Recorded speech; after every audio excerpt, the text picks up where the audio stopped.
All right, hey guys, welcome in. Today we are doing a ring pop. And ring pop today, step by step. Open this one yet. This is one of those new kind of twisted berry blast ones. We'll save the reveal for at the end of how this one looks. On here, probably about the size of your hand in the middle. It's got a little kind of tricky, kind of 3D part. Edges to it, so we'll take it slow and then work step by step. So I'm gonna start in the middle. With a line that goes right down here, not too dark, right there.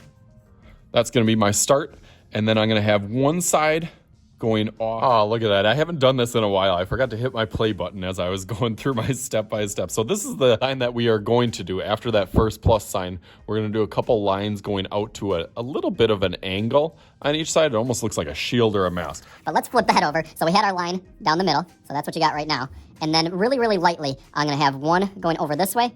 One going over this way. And then at the top, that same kind of angle, a little bit shorter. One going that way. And one going that way. And then at the bottom, also a little bit shorter. One going this way and one going this way. All of them having a little bit of a tilt to there. Go over that a little bit darker.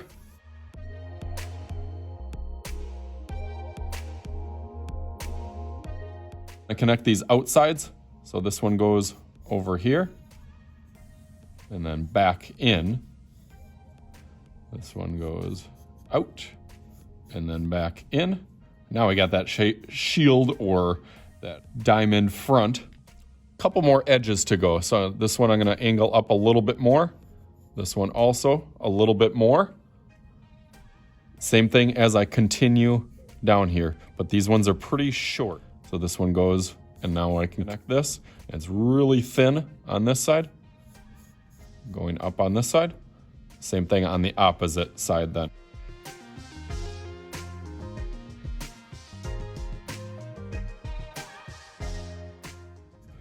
Match that up a little bit better.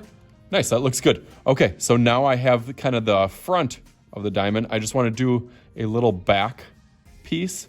So this kind of arches around again. It can have like little dashes on each side just to make it look a little bit more natural.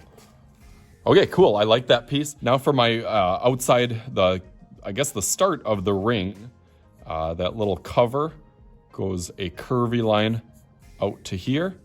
Back around, a curvy line out to this side, and then back around. And I did the same thing on this one. I am struggling today. So a curvy line going this way, almost like a block letter, and then you just fill that out. They do flare out a little bit on the top side. They kind of get a little bit wider, get thin, and then I guess a little bit wider.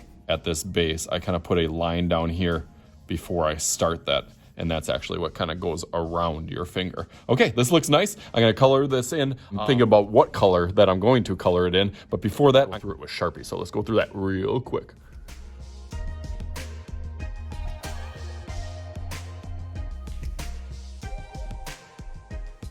Nice, that looks good on here. Now is your coloring sheet. You can color it whatever kind of color or style. Try to do mine a little bit more realistic and add some shading. And leave some little white parts so that it almost looks like a real diamond, like the real ring pop. So let's go through that with a little magical power. Just like...